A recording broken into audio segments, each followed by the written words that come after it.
Olá, tudo bem? Seja bem-vindo a mais um episódio do Momento Agro RC1. Eu sou a Karina Cato e te convido a acompanhar a entrevista de hoje com o pecuarista e agricultor Pedro de Camargo Neto. Ele já foi presidente da Sociedade Rural Brasileira e também presidente do Fundo do Desenvolvimento da Pecuária de São Paulo. É autor de centenas de artigos e é referência no mundo do agronegócio. Por isso, hoje, ele é o nosso convidado do programa e será entrevistado pelo presidente do Grupo RC1, José Eduardo Mendes Camargo, e também pelo diretor institucional Ronaldo Bianchi. Você confere agora. Olá, tudo bem? Primeiramente, gostaria de agradecer a presença ilustre de Pedro Camargo Neto, que é pecuarista, agricultor e tem um extenso currículo e nos está dando o prazer e a honra de ser entrevistado pela RC1. Aí também queria agradecer a presença do nosso diretor institucional, Ronaldo Bianchi, né, que comandará ao meu lado esse bate-papo. Bom, para começar, Pedro, a gente gostaria de ter a sua visão sobre o agronegócio, o Ministério da Agricultura, nesse novo governo, né? E se, na sua opinião, por acaso a divisão foi uma coisa certa ou errada, né? Seria, então, essa avaliação desse novo ministério que vem pela frente aí, né? Por gentileza, Bem, a palavra é sua. vamos lá, Zé Eduardo. Vamos lá, eu acho que um era melhor do que dois ou três, né? Sempre tem tem um controle maior, menos desperdício. Não tem muito sentido você ficar dividindo uma gestão mais difícil de tomar conta, né?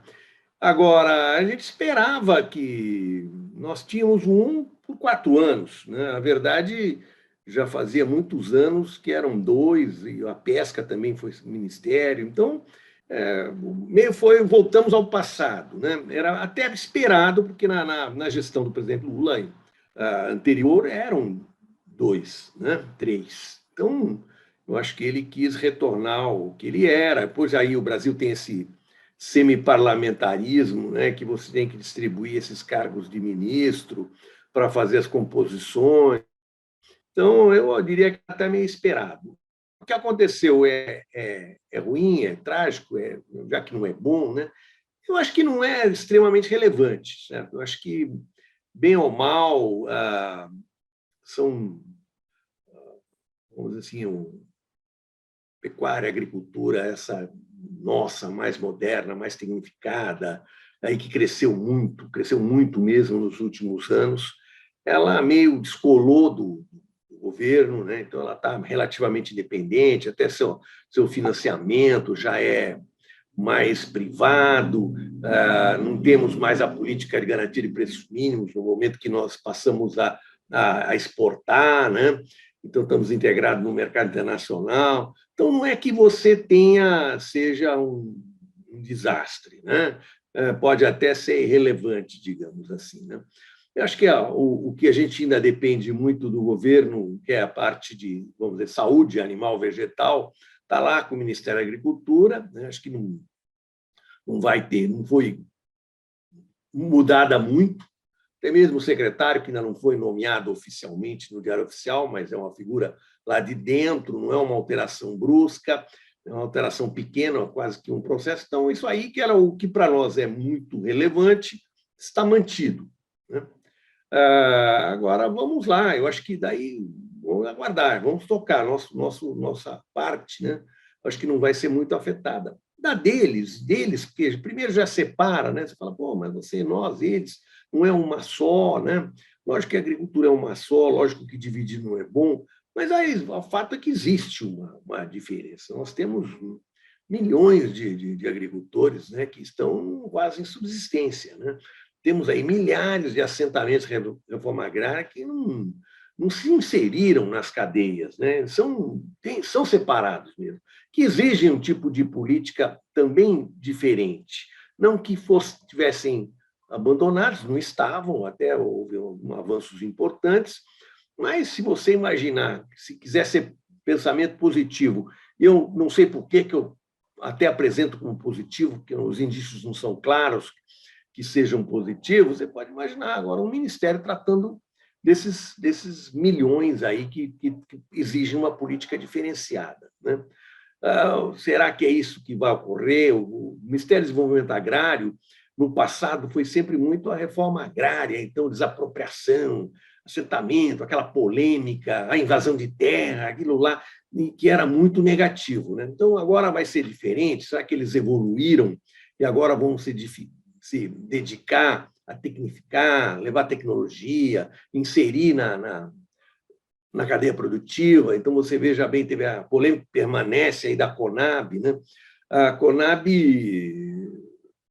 para nós, a Conab é mais, sobrou uma diretoria, que é a diretoria de planejamento, que faz levantamentos de safras, estatística, porque não tem mais essa história de estoque regulador, isso aí para nós é irrelevante, depois que a PGPM praticamente acabou, para nós ela não é relevante.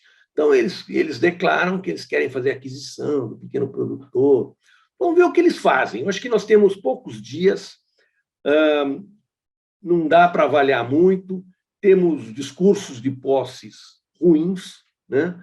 Não foram discursos que nos deem assim, um ânimo, mas também não podemos ser tão pessimistas, né? Vamos aguardar, ver o que eles fazem para daí criticar, ou apoiar, ou elogiar, ou subsidiar, ou pressionar para que os erros não ocorram.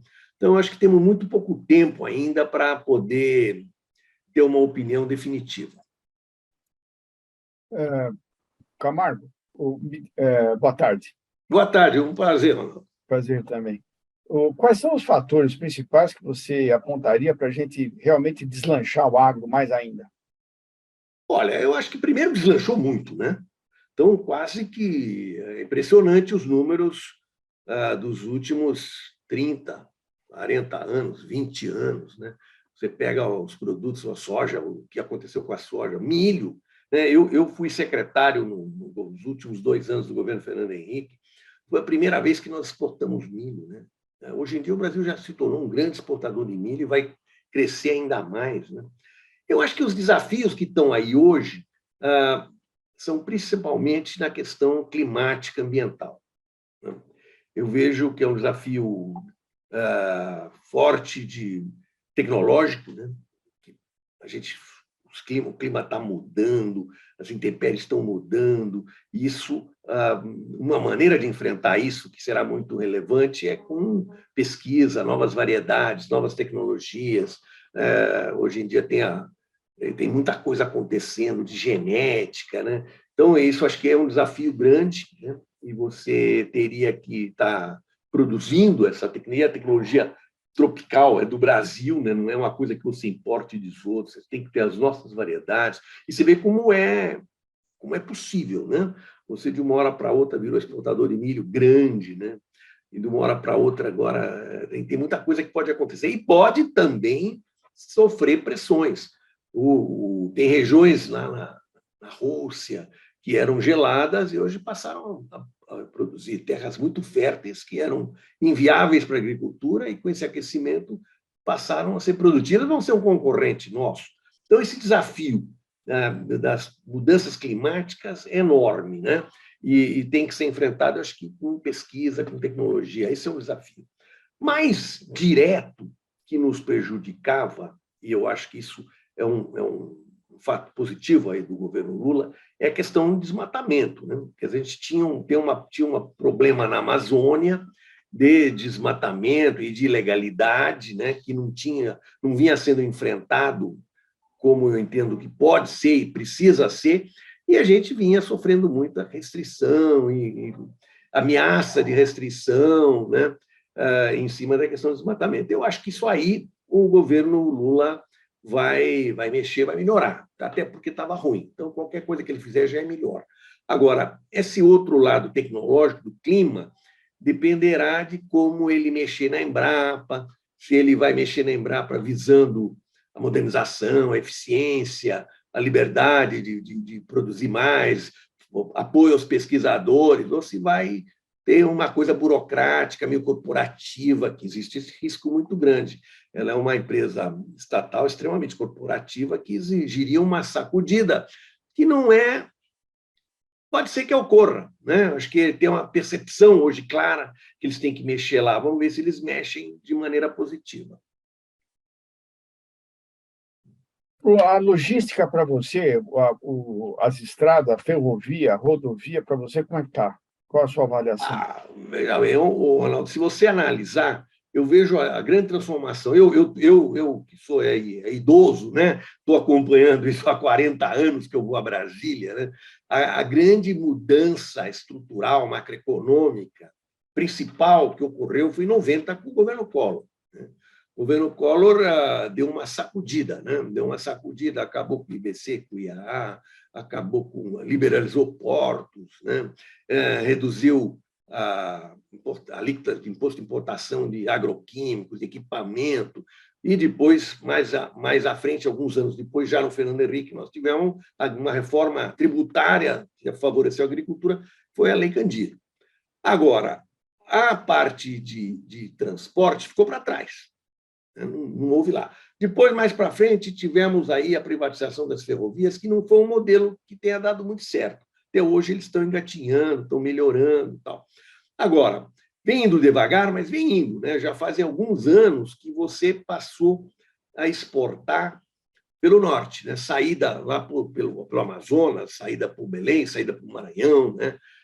Isso aí não existia, né? Você pegava uma soja lá de Sorriso, Mato Grosso, e vinha de caminhão até Paranaguá, Santos, né? Hoje já tem muita soja que sai para cima e está melhorando. Lógico que precisa de mais, lógico que eu vejo que precisa ter, e eu não sei se vem, modelos de investimento em infraestrutura mais simpáticos a capital externo, para que venha investidor, porque a gente não tem o capital no Brasil para fazer tudo o que precisa, então precisaria atrair concessões. Eu não sei se o governo Lula vai ser muito simpático nessa linha, que já ocorreu alguma coisa, vinha vindo positivo, vamos ver o que vem. Mas tem a parte de transporte e de estrada, de caminhão na estrada, aquele fluxo, que é uma maneira que não é a maneira mais econômica de você transportar o produto agrícola, que tem um baixo valor por tonelada, né? Então, você precisaria de transportes mais eficientes. Vamos ver. É um gargalo, já melhorou com a saída para o norte, com os terminais no norte, e precisa continuar. Mas daí você vai enfrentar questões ambientais, daí que vão nos atrapalhar, né? Porque tem muita restrição para a estrada, isso, autorização e tal. Mas é sempre uma surpresa. Você pode imaginar, por exemplo, Belo Monte, que uma hidrelétrica aprovada, ela foi aprovada no governo Dilma, né? Então, conseguiu aprovar aquilo. Você tem toda a parte de fertilizantes, que nós crescemos muito, e crescemos no fertilizante importado, e seria bom termos fontes de fertilizantes mais próximas aqui. Nunca, a gente sempre vai importar, e não tem problema nenhum você importar, mas a gente ficou muito dependente em todos eles, né? Então, fósforo, dizem que tem minas de fósforo muito grandes que precisam ser exploradas, potássio, a parte de nitrogênio, de ureia, quer dizer, a Petrobras se meteu em tudo, foi fazer refinaria lá nos Estados Unidos, Pasadena, e daí a Petrofértil ficou parada, né? Você veja uma unidade de nitrogênio ali em Três Lagoas, foi privatizado, um russo comprou, o russo quebrou, agora precisa fazer de novo. Quer dizer, você teve investimento estatal em tanta coisa, mas no que para nós a agricultura era muito relevante, ficou parado. Vamos ver o que vem também. Eu acho que isso aí não está claro ainda. O próprio presidente da Petrobras não está definido. Tem muita coisa. Nós temos dias de governo Lula, né? Temos dias de governo Lula. O período eleitoral não houve debate em políticas públicas de maneira geral. Foi um debate eleitoral extremamente polarizado, né? Plano de governo Lula nunca nem conversou, né? E daí tivemos esse mês, um pouco mais do que isso, tal transição, onde os diversos grupos de transição discutiram, quase que era um plano de governo, não era transição coisa nenhuma, eram planos de governo lá, mas com pouca transparência e afetados por grande disputa de cargos, né? Então, você não tinha os grupos de transição que eu acompanhei à distância, só para falar da agricultura, né? Que quando, sei lá, vamos ver o que lá ia esse debate no grupo de transição de agricultura do governo Lula. Era uma disputa de quem ia ser ministro. né? Não tinha um debate sobre políticas de maneira clara. Então, agora saiu as estruturas do Ministério, o Ministério da Agricultura perdeu um monte de DAS, quer dizer, um monte de cargos, né, de confiança para você atrair funcionários, né? Perdeu. Isso aí o governo redistribuiu tudo, né? E a agricultura foi dos ministérios que perdeu mais. Mas perdeu mais por quê? Eu acho que ali quem estava ali naquela transição estava um brigando com o outro para ver quem ficava ministro e não tinha um debate claro qual será a nova estrutura. Então vai ser assim, vai ser assado. Cadê os DAS que eu preciso? Né? Eu acho que eu participei do grupo de transição no governo Bolsonaro. A ministra Tereza Cristina me convidou, eu fui no grupo de transição, ela me convidou também para ficar secretária e eu não quis, não me interessou. O cargo que ela me ofereceu era um secretário de Defesa, que eu não queria. Eu acho que eu não sou nem agrônomo, nem veterinário, era um cargo extremamente técnico, que eu achava mais importante valorizar um profissional da casa do que eu chegar lá como estranho. Mas eu fiquei 3 ou 4 semanas lá em Brasília com ela. O que nós conversamos? Dos DAS, do organograma, como é que ia ficar, como é que vai, como é que ia arrumar, a estrutura desse ministério que foi agora desmontado. Então, nós trabalhamos, eram poucas pessoas, nesse organograma e nessa estrutura que foi desmontada. Mas ser desmontada, como eu disse, não é o problema. Agora, como montar e aonde colocar e como valorizar e o que valorizar é o problema. Isso não houve debate direito, não houve transparência nenhuma e nós estamos aí com poucos dias para saber o que vem. Vamos ser otimistas e achar que não vem nenhuma coisa muito ruim. Pedro, você que teve uma vivência rica aí na área internacional, inclusive criando defesas aí para o produto açúcar e acho que algodão também lá no passado, eu perguntaria quais as medidas para evitar ou contornar o protecionismo europeu e americano que está se acirrando. Eu acho que a principal vai ser a história do desmatamento, né? Não é mais, no meu tempo, isso, você viu, eu fui secretário há 20 anos atrás, né? Então era outro mundo, outra época, né? A questão era subsídio e tarifa, e você vinha a Organização Mundial do Comércio, que era o órgão que eu mais visitava, a cidade de Genebra é a cidade do exterior que eu mais fui, né? Se tornou quase irrelevante hoje, né? Ela não perdeu importância. Os Estados Unidos ficou de costas para ela, então ela poderá, um erro, a meu ver, deveria ter relevância, né? Porque se ter regra multilateral de comércio devia ser extremamente importante, mas a verdade é que perdeu relevância. E o debate do protecionismo europeu e o próprio americano tem sido não em cima de tarifa ou subsídio, em cima de desmatamento. Então, eles virão, ou estavam vindo, né? Estavam vindo e eu acho que, nesse ponto, o governo Lula vai melhorar, porque o nível de legalidade que a gente vinha vivendo, Zé Eduardo, era garimpo ilegal, extração madeireira ilegal, grilo de terra pública e o próprio desmatamento ilegal. Isso aí era um ponto muito negativo para nós. Então, eles baterem no Brasil, considerando que você faz hoje em dia no satélite, ele sabe tudo, né? Hoje, com foto de satélite, acompanhamento, você acompanha o relógio da pessoa que está ali na mata. Então, eles sabem tudo que está acontecendo aqui. Então, eles viam que ocorrendo e acho que era um flanco negativo que a gente tinha, que isso aí eu acho que o governo Lula vai melhorar, porque vai enfrentar, né? É uma parte que a ministra Marina Silva vai fazer que vai nos beneficiar, para saber se ela não vai fazer as outras coisas que vão nos atrapalhar. Mas é uma parte que ela vai fazer que vai nos beneficiar, certo? Então, e a gente não vinha enfrentando, porque era muito... Eu escutava muito, falava assim, não, o Brasil tem o Código Florestal mais completo do mundo, nós temos a maior cobertura vegetal do mundo, nós somos o máximo do mundo. E aí é verdade, o Código Florestal é mesmo, a cobertura florestal é mesmo. Mas no momento que você tem também um desmatamento ilegal, que não segue o teu tal Código Florestal, você perdia esse benefício. Então, o Brasil deixou de liderar o debate nas reuniões de clima, porque ele chegava lá e apanhava em cima do desmatamento. Equacionado esse negócio, história do desmatamento ilegal, né? O Brasil se torna líder na questão do clima. A nossa agricultura é uma agricultura muito mais regenerativa, sem fazer nada. Muito mais de baixo carbono, sem fazer nada.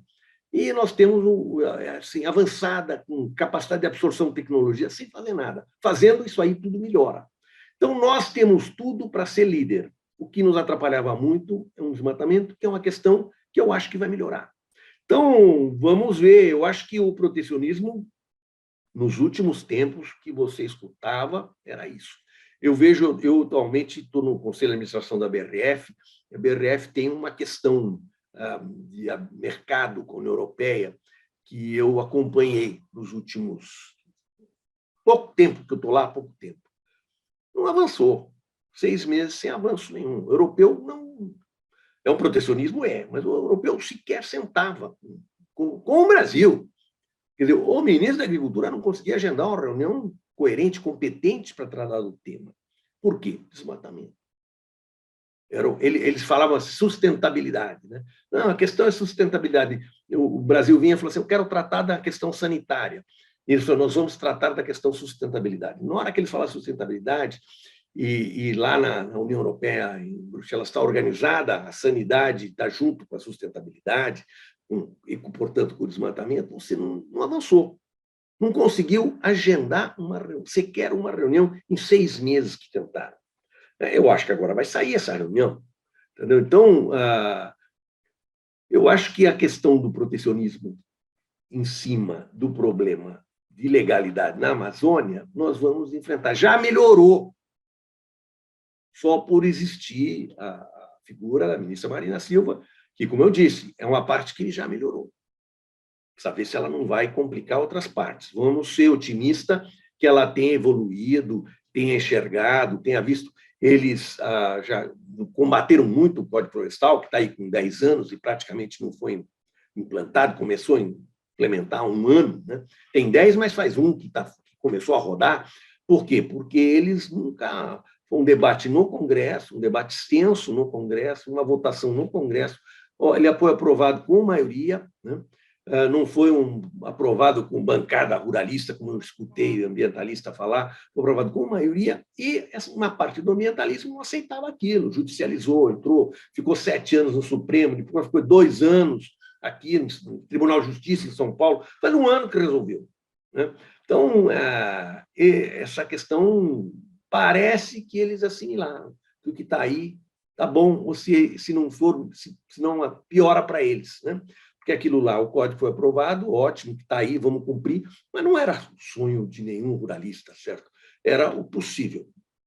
Vamos ver, eu acho que isso aí, o protecionismo hoje, está muito baseado na questão do desmatamento, e se nós resolvermos a questão do desmatamento, nós que vamos pressionados, porque nós somos muito mais ambientalmente corretos do que eles. Camargo, como você enxerga os avanços para a agricultura paulista e quais são os pontos de atenção que o nosso governo tem que tomar à frente e para fazer o agro crescer mais do que cresceu aqui na nossa província?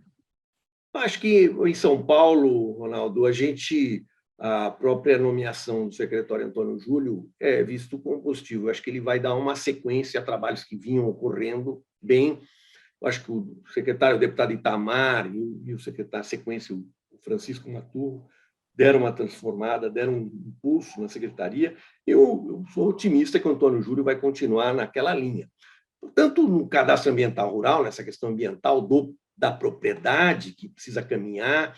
São Paulo está até na frente, mas ainda falta muito, acho que eles vão dar continuidade, como de uma parte que São Paulo quase ficou para trás, que eu tive uma vivência muito grande, que foi a questão de saúde animal, vegetal, inspeção estadual. Isso aí é da competência federal delegada aos estados, delegada à Secretaria de Agricultura de São Paulo, que vinha sendo muito abandonada. Né? E isso aí deram um reforço, São Paulo não ficou para trás, mas São Paulo foi líder. Eu fui presidente do Fundepec na década de 90, entramos em pé de igualdade, um problema muito ruim no Brasil todo. Em 3, 4 anos, São Paulo era líder, era o estado mais avançado nisso.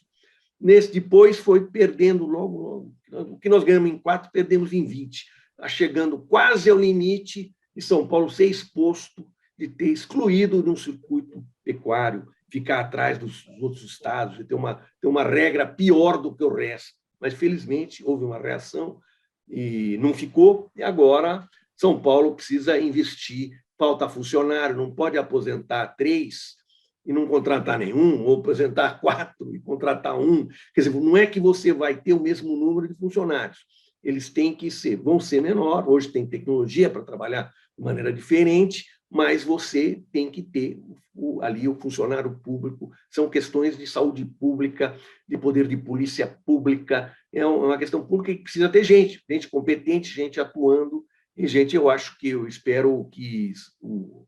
Tenho confiança que o Antônio Júlio vai dar sequência ao trabalho que foi iniciado e nós não vamos aí passar a vergonha que quase passamos. Pedro, na sua opinião, para São Paulo, quais as culturas ou criações que precisam ser incentivadas? Aí, Zé Eduardo, você me pegou, porque acho que você entende disso mais do que eu, hein?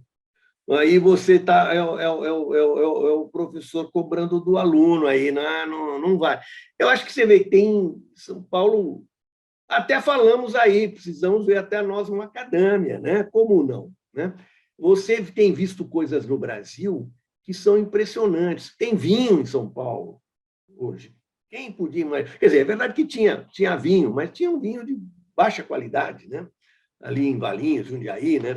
Sempre teve, né? Mas hoje em dia você tem um vinho de altíssima qualidade em São Paulo. Isso é tecnologia, né? Você passou a ter oliva.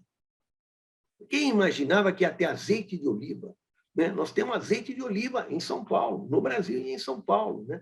Então, existe um potencial para tudo, depende do que? Tecnologia, né? De investimento, de conhecimento.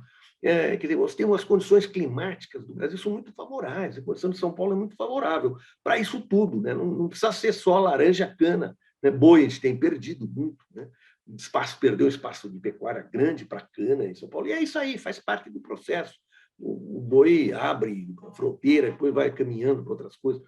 Eu acho que tem espaço para muita coisa que nós não vimos ainda. Quem ia imaginar que o Brasil ia ser exportador de milho, São Paulo ia ser produtor de vinho de qualidade, né? O Brasil ia produzir azeite de oliva, né? Tá aí, ocorreu, e a gente pode fazer muito mais, né? E nós, macadâmia, por que não? E tem outras nozes também, né? Tem muita coisa, tem muita coisa para ser feito que depende de tecnologia, de assistência técnica, de ter um modelo, que exige órgãos de pesquisa atuantes, pesquisa privada, pesquisa pública, existe extensão rural, né? Que é um elo que também foi meio abandonado, total. Então, quer dizer, nós, produtores de porte médio, né, para grande, tem nossa própria extensão rural, né? Ou fazemos de maneira coletiva ou diferenciada, assim, mas o pequeno produtor precisa de um apoio para fazer sua extensão rural, para aprender a usar. Então, tem muito o que fazer. Tá? O desafio está aí, o que ocorreu nos últimos anos mostra que a gente pode fazer muito mais. Pedro, queria agradecer aqui, com a sua vivência aí, a gente poderia até passar uma tarde toda questionando, esperamos tê-lo outras vezes entre nós, trazendo todo esse cabedal de conhecimento e experiência que você tem. Muito obrigado por ter prestigiado aqui o RC1 e o nosso programa Momento Agro. Eu que agradeço, Eduardo. Foi um prazer estar com você, estar com o Ronaldo, estar com o seu público aí, com a sua audiência, né, conversando, porque é isso mesmo, são as tais mídias novas que a gente tem que aproveitar, para aprender a usar, né, e ter um potencial muito grande para a gente trabalhar isso aí. Você acompanhou a entrevista com o pecuarista e agricultor Pedro de Camargo Neto, a quem agradecemos pela participação no programa Momento Agro RC1. Também agradecemos José Eduardo Mendes Camargo e Ronaldo Bianchi por mais este episódio. E você continua acompanhando a programação do Portal RC1 em nossas redes sociais, Facebook, YouTube e também em nosso site www.portalrc1.com.br. Eu te espero na próxima edição do Momento Agro RC1. Um grande beijo e até lá. Tchau!